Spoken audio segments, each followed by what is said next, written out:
우리 창세기 15장에 있는 말씀을 보게 되면 우리 아브라함은 창세기 12장에서 시작되는 우리 아브라함의 여정을 우리가 축복의 여정이다라고 할 수가 있겠습니다.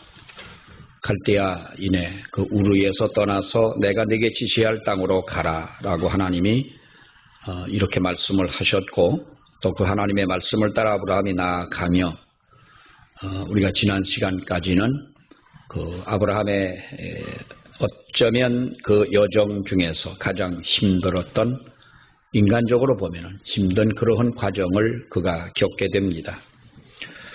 그러나 318명이라고 하는 자기 집에서 기릇 훈련했던 이 병사로 바로 그 4대 연합군을 물리치고 포로로 끌려간 자기 조카를 다시 되찾아오게 되는, 그래서 소돔 왕이 이렇게 전쟁에 승리하고 돌아오는 아브라함을 보면서 사람은 내게로 보내지만은 물품은 다 네가 가져가라, 이렇게 할 만큼 정말로 그 소돔 왕에게까지도 큰 감동을 안겨준 아브라함이었습니다. 그때 아브라함이 아브라함다운 이 말을 하지요. 그가 말하기를 실 한 오락이나 들매끈 한 가닥도 내가 가지지 아니하리라, 이렇게 말씀을 하면서 바로 세상의 어떤 것으로 내가 그것을 보상을 받으려고 하지 않겠다 하는 이러한 모습을 봅니다.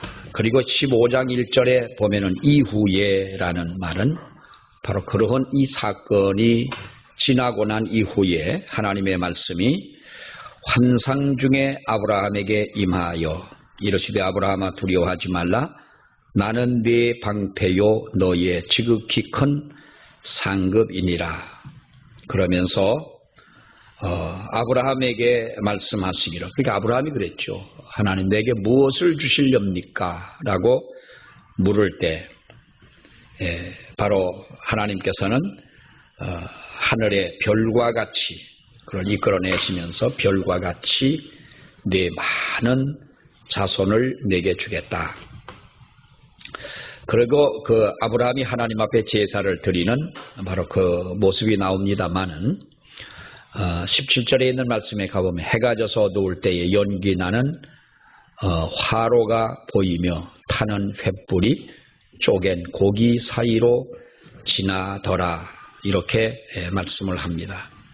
아브라함이 준비해 놓은 제물 사이로 타는 횃불이 지나가는 것을 하나님이 보여주시면서 아브라함에게 말씀하시는 바로 이것이 창세기 15장에 나와 있는 이 말씀인데, 어쩌면 아브라함의 그 여정 중에 하나님께서 아브라함에게 새롭게 사명을 주시고 독려하는 바로 그러한 말씀이 15장서부터 기록되어 있는 그 말씀이라고 하겠습니다.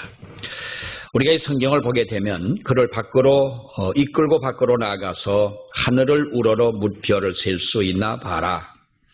또 그에게 이르시기를 네 자손이 이와 같을 것이다 라고 하나님은 아브라함에게 말씀을 하십니다. 아브라함에게 바로 축복을 약속하시면서 별을 세보라 라는 겁니다. 여러분, 별을 센다고 하는 것은 별을 센다는 건 셀 수 없다는 것이죠. 별을 어떻게 세겠습니까?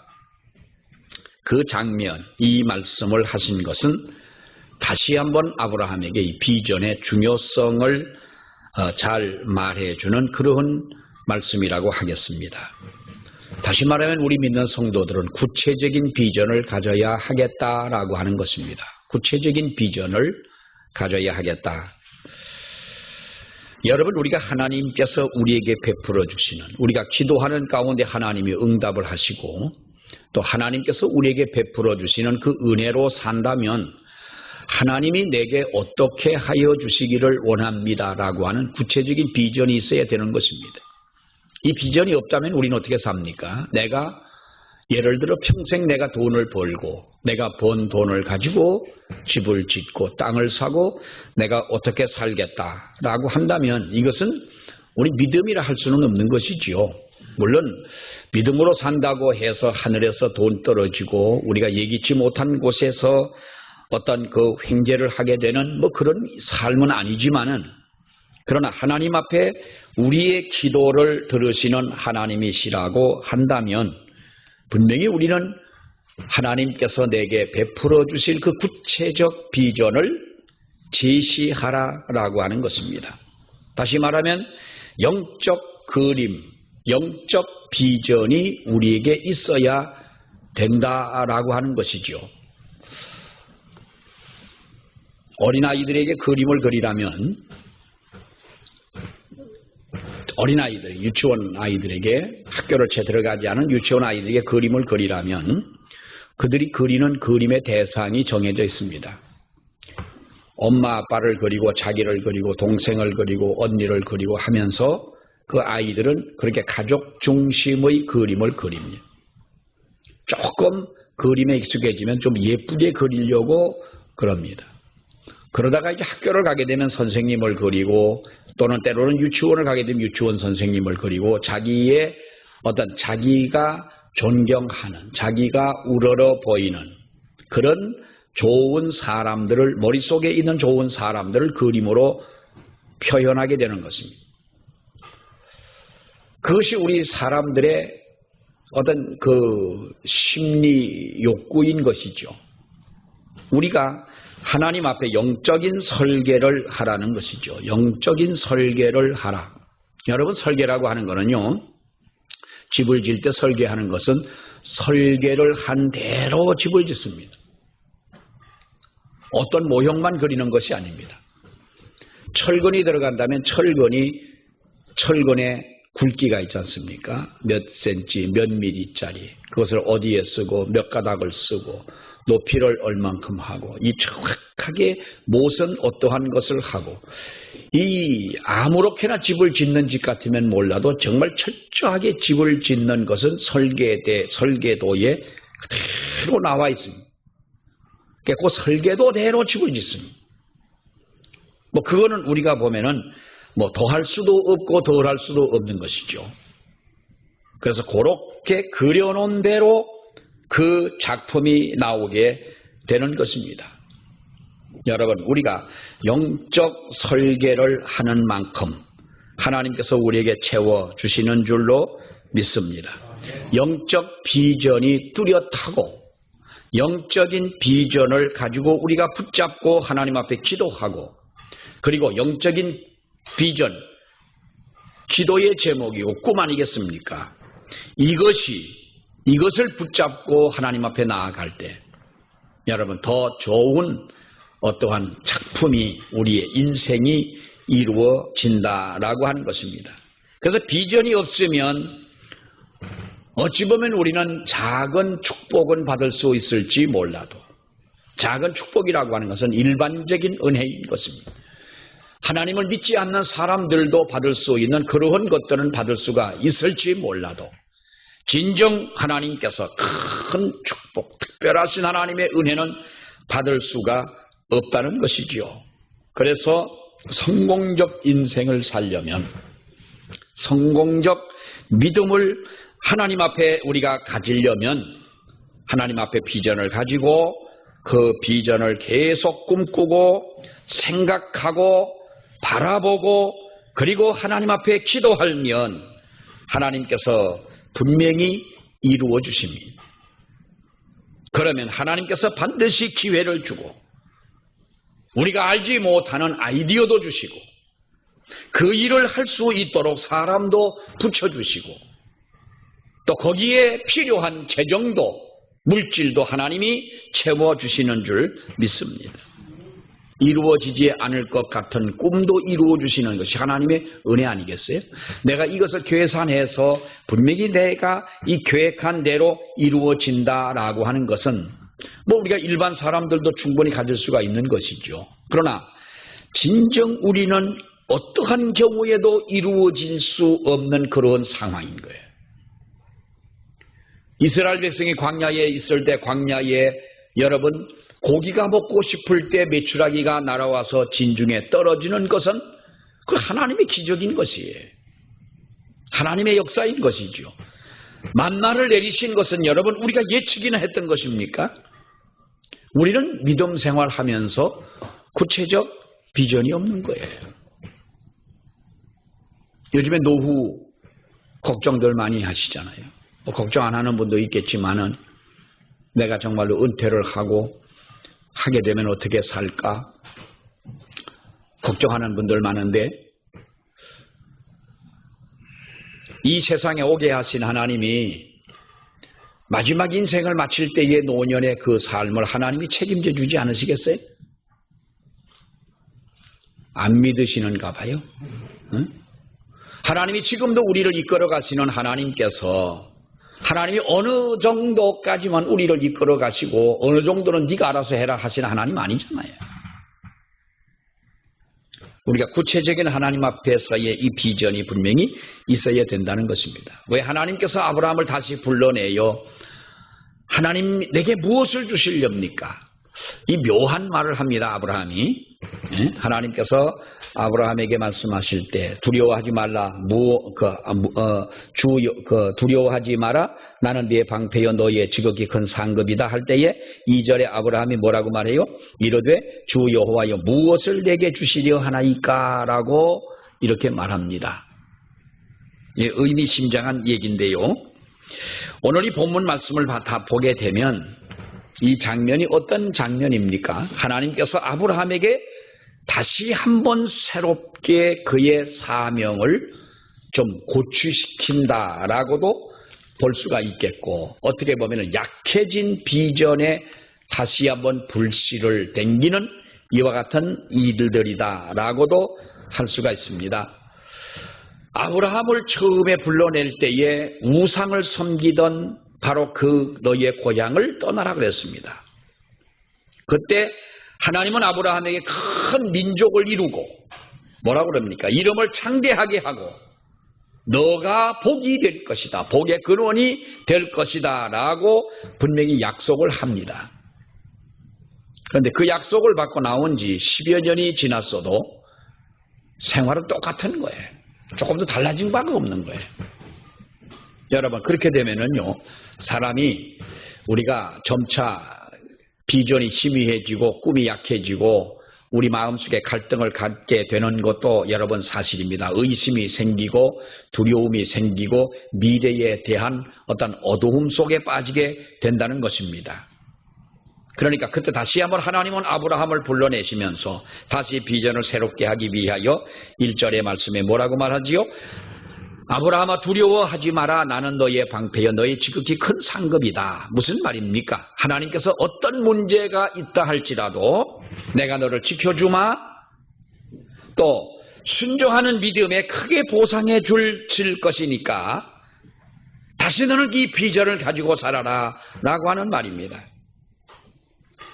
그 하나님의 음성을 듣고 아브라함이 뭐라고 그래요? 내게 무엇을 주시렵니까? 나는 자식이 없다. 그렇죠? 나는 상속자가 없는데 내 상속자는 다메섹 엘리에셀이니이다 라고 그래요. 자, 여러분 생각해 보세요. 하나님이 분명히 아브라함에게 내 후손 자손을 주겠다. 어떻게 줘요?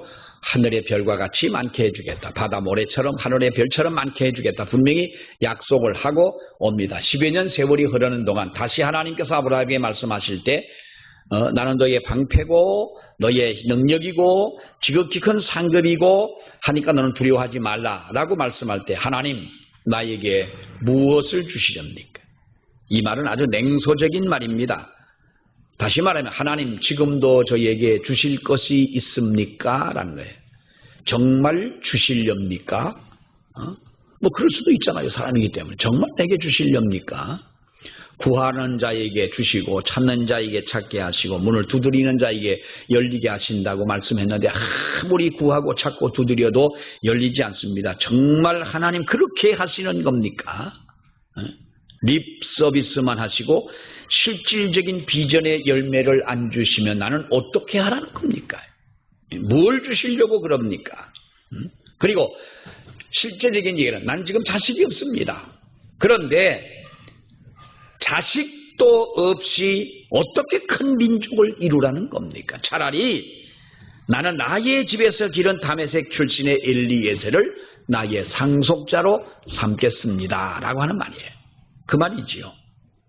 여러분, 인내의 기간이 길어지니까 믿음의 사람이라 할지라도 아브라함의 믿음이 비전이 약해져 가는 그 모습을 볼 수가 있습니다. 그러니까 하나님께서는 아브라함에게 그 비전을 다시 살려주시고 되돌려 주시려고 그를 데리고 밖으로 나갑니다. 뭇별을 셀 수 있나 봐라.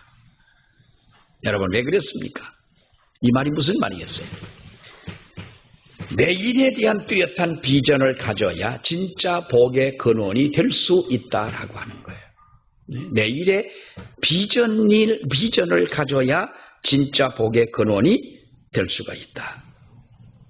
사람은 나이가 들고 또 마음이 약해지고 그리고 어떤 일이 생각한 대로 이루어지지 아니하게 되면 내일에 대한 어떤 설렘, 내일에 대한 기대감, 그리고 가졌던 어떤 비전, 이런 것들이 점차 약화되고 마음이 위축되는 것은 여러분 어느 사람이나 마찬가지입니다. 그러니까 저는 그 TV를 보다가 서울대학을 나와가지고 이 아들을, 그 시골의 어머니가 아주 어렵게 이 아들을 공부를 시킨 거예요. 그러니까 한 40-50년 전에 그 어머니가 그렇게 했으면 얼마나 여러분 그 시골에서 그 어머니 가난한 거예요. 서울대학을 나와가지고 직장을 잘 좋은 데를 다니고 뭘 어떻게 하다가 이 아들이 이혼도 하고 하다가는 나중에 연락이 끊어지고 어디가 있는지 모르는 거예요. 근데 어떻게 방송을 통해 가지고 어떻게 알게 돼서 방송은 경찰을도 경찰에 의뢰를 하고 해서 이 사람을 찾아냈어요. 그런데 저 어디 시골에 쓰러져 가는 남의 집에 가가지고 거지처럼 살고 있는 거예요. 그게 너무 기가 막힌 거예요. 그래 가가지고 왜 그렇게 됐느냐고 먼저 그 사람을 추적하던 방송하는 사람들이 가서 이제 물어보니까 아무도 안 만나려고 그러는 거예요. 당신의 어머니가 지금 연로하신 당신의 어머니가 찾고 있는데 그 수십 년을 안 만났어요. 그러니 여러분 얼마나 그 부모의 마음이 이게 죽었다고 생각해 살았다고 생각을 하겠어요. 그 사람 하는 말이 서울대학 나와서 좋은 직장 다니고 돈 벌고 잘 살다가 주식을 해가지고 하나하나 까먹고 어떻게 하다가 자기 인생이 무너지게 된 거예요. 여러분, 자기 인생을 누구라도 여러분 무너질 수 있습니다. 뭐 전들 그렇지 말라는 법은 없잖아요. 여러분들도 마찬가지. 사람이 그래도 우리가 꿈을 가지고 비전을 가지고 우리 믿는 사람이니까 믿음을 가지고 기도하면서 나아가니까 지금의 우리의 이나마도 우리 자신을 붙잡고 세워가고 살아가는 거지요. 누구라도 여러분 그렇게 어려운 일을 당하고 믿음이 없이 사는 사람 같으면 얼마든지 여러분 생명을 부지하고 사는 것만으로 다행이죠. 어머니를 뵐 수 있는 자신감이 없는. 그래서 어머니가 그리워가지고 저 마을 어디 어귀에 와가지고 허리 굽은 어머니가 지나가는 그 모습을 보고 눈물을 흘리고 돌아서고 한 적은 수없이도 많은데 어머니 앞에 나타날 용기가 없다는 거예요. 완전히 무너지고 마는 거예요. 꿈이 없어요. 그런 사람에게는요, 여러분, 아무리 계절이 바뀌고 풍요로운 가을이 온다 할지라도 마음의 설렘과 흥분과 기대와 비전과 아름다움은 찾아볼 수가 없어요. 우리 사람이 살다 보면 어릴 때는 여러분 누구나가 마음속에 그 시인 같은 마음을 다 갖잖아요. 그렇죠? 구름이 떠가는 것을 보고도 바람이 부는 것을 보고 요즘에 보면은 가을 하늘이 얼마나 맑고 지난 한 주간 동안은 비가 내내 왔습니다만은 그 전에 맑은 하늘에 구름이 아주 아름다운 구름이 떠 있는 것을 보면 노을이 지는 것을 보면 얼마나 아름다워요. 언제부턴가 뭐 저녁 때 노을은 다 지는 거지. 해 뜰 때 아름다운 아름다운 그 모습을 보면 감동이 되지 않고 아침에 해 뜰 때 다 그렇지. 젠장부, 뭐 다를 게 뭐가 있냐. 가을 하늘에 그럼 하늘이 높고 그럼 그 구름이 다 이쁘지 그럼. 마음의 설렘도 없고 기대도 없고 뭐 아름다움도 없고 뭐 우리가 시까지는 뭐라고 거기까지는 접근을 못하더라도 그것을 보고 마음에 어떤 감동도 전혀 없는 이런 마음을 가지고 살아간다는 거예요. 인생 그렇게 살지 좀 마세요. 사람은요 나이가 들어도요 그 사람은 그 사람으로 영원한 거예요. 이 말이 무슨 말인지 아시겠죠? 그 사람은요 10살 때나 20대 때나 20대 때나 30대나 40, 난 50대니까 이런 마음이야. 난 60대니까 이렇게 마음을 갖고 살아. 난 70대니까 이제 인생 찌그러질 거 다 찌그러졌는데 이렇게 살지 아이고 내가 80이 됐는데 이제 죽을 날이나 기다리고 이렇게 살지. 그렇게 살 수도 있어요 여러분. 그러나 우리가 하나님 믿는 사람들이 그렇게 살면 됩니까? 또 마음은 그렇지가 않은 거예요. 마음은 옛날의 어린 시절이나 지금이나 그 마음 그대로를 가지고 살아가요. 옛날에 제가 전도사 때 20대 때죠. 어떤 집사님이 사실 나이가 그렇게 많지는 않았어요. 한 50쯤 됐을 집사님인데 그때는 연세가 많아 보이잖아요. 집사님 한번 신방을 하면서 그 집사님에게 그렇게 물어봐서 집사님 지금 집사님은 지금 마음이 몇 살 같다고 생각하고 어떤 마음으로 사시냐 한번 물어봤어. 그때 그 집사님이 뭐라고 그러는지 아세요? 아마 17살 때가 아마 자기 인생에 가장 행복하고 소녀 때니까 그런 어떤 행복한 어떤 그런 시절을 보냈는지 17살이 탁 나오는 거예요. 전도사님 저는요 지금도요 17살이라고 생각하고요 마음도 그래요. 그때는 참 주책도 정말로 등급도 많다. 50대나 된 양반이 그래 17살 같은 마음을 가지고 살아가냐. 근데 사실 그런 거예요. 마음은 안 늙습니다. 네? 왜 이런 얘기하니까 재미없나 봐요. 네? 사람의 마음은 여러분 늙지가 않습니다. 마음이 늙는 거 보셨어요? 예? 마음은 안 늙어요. 이것은 우리가 억지로 세상에서 진정 우리가 이러한 마음을 가지고 늘 생동감 있게 살아가기는 또한 어려워요. 그러나 영원히 변치 않으시는 하나님께서 우리와 함께 하시고 그 하나님을 통하여 우리에게 주신 이 비전을 가지고 꿈을 가지고 우리가 살아가게 된다면 우리는 이 비전, 이 설렘 그리고 내일에 대한 어떠한 기대감 그리고 무엇을 보더라도 우리 마음속에 있는 이 감동 이것이 우리에게 있어야 된다는 거예요. 봄은 봄대로 느끼고 가을은 가을대로 느낄 수 있는 감사한 일이 있을 때 우리가 이 감사에 대한 이 감동과 기쁨이 있고 혹은 그렇지 않은 어떠한 안 좋은 환경이 온다 할지라도 우리들은 그래도 하나님 은혜에 감사할 수 있는 여러분 그러한 믿음을 가져야 우리는 무기력증에 빠지지 않게 되는 줄로 믿습니다. 연세가 많고 믿음으로 살아오신 성도님들이 정말로 존경받을 만한 그런 믿음을 가지고 살아가시는 그 모습을 볼 때 그런 분들이 어려움이 없었습니까? 왜 없습니까 여러분?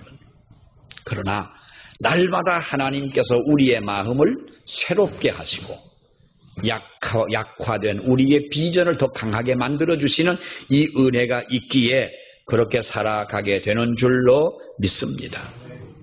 믿음이라고 하는 것은요 거룩한 비전을 품는 것입니다.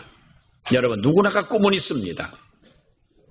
내가 이 세상을 어떻게 살아가겠다라고 하는 그런 꿈이야 다 가지고 있는 것이죠. 그러나 믿음은 우리가 거룩한 비전을 품는 것이다. 자 6절의 말씀을 한번 봐요. 6절 시작. 아브라함이 여호와를 믿으니 여호와께서 이를 자, 여러분 보세요. 그를 밖으로 나가 이르시되 하늘을 우러러 뭇별을 셀 수 있나 보라. 또 그에게 이르시되 네 자손이 이와 같으리라 라고 말씀하시니까 아브라함이 어떡합니까? 하나님을 믿었더라는 거. 하나님의 그 말씀을 믿었다는 거예요. 자, 그 전에 하나님 내게 뭘 주시려고 그러십니까? 라는 이 말은 좀 냉소적인 표현이라고 그랬죠. 하나님 옛날에도 그랬습니다. 지금 똑같은 말씀을 조금 더 변하지 않는 이 상황에 그 부분은 조금 더 변하지 않았는데 또 하나님 그렇게 말씀하십니까? 라고 말했더니 아브라함인데 다시 하나님께서 그에게 뭇별을 셀 수 있나 보라 라고 말씀하시고 네 자손이 이와 같을 것이라고 하시니까 아브라함은 하나님을 믿었다는 거예요. 그러니까 하나님께서 이를 그의 의로 여기셨다라고 합니다. 여러분, 아브라함에 대해서 하나님께서 바로 그 모습을 의롭게 보셨다라고 하는 거예요. 많은 사람들은 우리가 의롭다라고 하는 것은 완벽하게 사는 것을 의라고 생각합니다. 완벽하게 사는 것, 흠이 없는 것. 그러나 여러분, 우리가 성경을 보면은요, 사람이 어떻게 완벽하게 살아야 하나님께 의가 되겠습니까? 사람의 의로운 옷은 아무리 사람이 의롭다, 거룩하다 할지라도 하나님 보시기에는 누더기와 같은 것이 아무것도 아닌 것입니다, 여러분. 그래서 하나님은 우리의 완벽한 삶을 의로 여기지 아니하시고요. 우리가 창조주 하나님을 신뢰하고 하나님이 주신 그 비전을 우리 마음속에 품고 믿는 것만으로 하나님은 우리를 의로 여기셨다는 말이에요.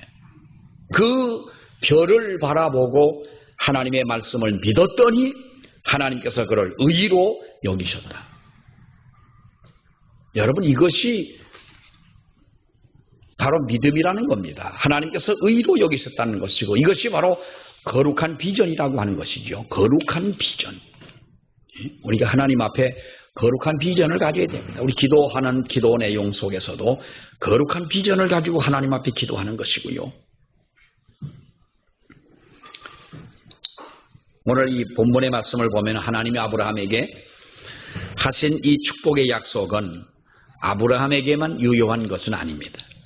여러분, 그 축복의 약속은 지금 우리들에게도 유효한 줄 믿으시기 바랍니다. 그 축복의 약속은 하나님이 깨지지 않고 깨뜨리지 아니하시고 끝까지 이루시는 하나님이시라는 거예요. 사람의 믿음이 없고 우리가 하나님을 향한 마음의 문을 닫아 버리기 때문에 하나님의 주시고자 하는 이 복을 받지 못하는 것입니다. 우리가 마음의 문을 닫아버리는 거예요. 여러분, 사람이요 마음의 문을 닫아버리면요 참 우리가 어떠한 경우에도 말도 통하지 않고 어떠한 경우에도 여러분 우리가 대화가 되지 않습니다. 커뮤니케이션이 안 됩니다. 마음의 문을 닫아버리면은요 아무리 어떤 좋은 말이라 할지라도 들려지지가 않습니다. 마음의 문을 닫고 사는 것처럼 답답함은 없습니다. 여러분, 어떤 경우에도요 마음의 문을 닫지 마시길 바랍니다. 마음의 문을 열고 사시라는 거예요. 우리 그 성경에도 보면 우리가 찬양에도 그런 거 찬양이 있습니다만은 예수님의 문 밖에 서서 문을 두드리노니 그랬어요. 그 표현이 여러분 어떤 표현이에요? 어느 문 닫혀 있는 집에 예수님이 찾아가신 말씀이 아닙니다. 그 말은 우리의 마음 속에 문을 닫아버린 것입니다. 두드려도 그 문이 열리지가 않는다는 것입니다. 오늘도 하나님의 축복의 약속을 믿고 여러분 기도할 수 있기를 바랍니다. 하나님께서 우리의 기도를 들어주시는 것을 우리가 믿고 하나님 앞에 기도해야 할 것입니다. 이 축복의 비전이라고 하는 것은 여러분 언제나 유효한 것입니다. 그러니까 이 아브라함의 이 역사를 보게 되면 하나님은 택한 그 백성의 믿음이 약해졌을 때에 우리가 이 아브라함의 역사를 보면은요 사실 아브라함은 그 당시로 보면 완벽한 사람인 거예요. 누가 감히 아브라함을 평가할 수가 있겠어요? 그러나 하나님 보시기에는 전과 동일한 것이고 똑같은 것이고 어린아이 같고 처음에 불러낼 때에 그 아브라함 그였습니다. 그런데 그 영적인 모습, 그의 영적인 비전을 봤을 때 약해진 아브라함의 그 비전에 다시 한번 하나님이 새로운 이렇게 불씨를 담겨 놓으셨는데 언제나 하나님께서 우리들에게도 그와 같은 은혜를 늘 내리시는 역사가 있기를 축원합니다. 우리 기도하겠습니다. 거룩하시고 자비로우신 아버지 하나님, 우리를 구원하실 때부터 하나님께서는 이미 우리를 향한 아름다운 계획을 가지고 계시는 줄 믿습니다. 그 하나님의 계획대로 우리들이 최상의 삶을 살기를 원합니다. 주여, 우리들에게 시간이 지나가도 정말 환경이 바뀌어도 또 여러 가지 많은 어려움이 있다 할지라도 사라지지 않을 정말 하나님 앞에 아름답고 거룩한 비전을 주옵시며 이 비전을 이룰 수 있는 창조적인 지혜도 주시고 그리고 나아갈 때에 어떠한 길에 장벽이 있다 할지라도 실망하지 않을 믿음을 우리에게 허락하여 주시옵소서. 때를 따라 불러 하나님이 새 은혜를 주시고 이렇게 믿음이 약화된 아브라함에게 다시 부르셔서 다시 한번 그의 소명을 고취시키며 다시 한번 뜨거운 마음을 주셨던 것처럼 아버지여 우리들에게도 그와 같은 은혜를 날마다 순간마다 하나님 내려 주시옵소서. 예수님 이름으로 기도하옵나이다. 아멘.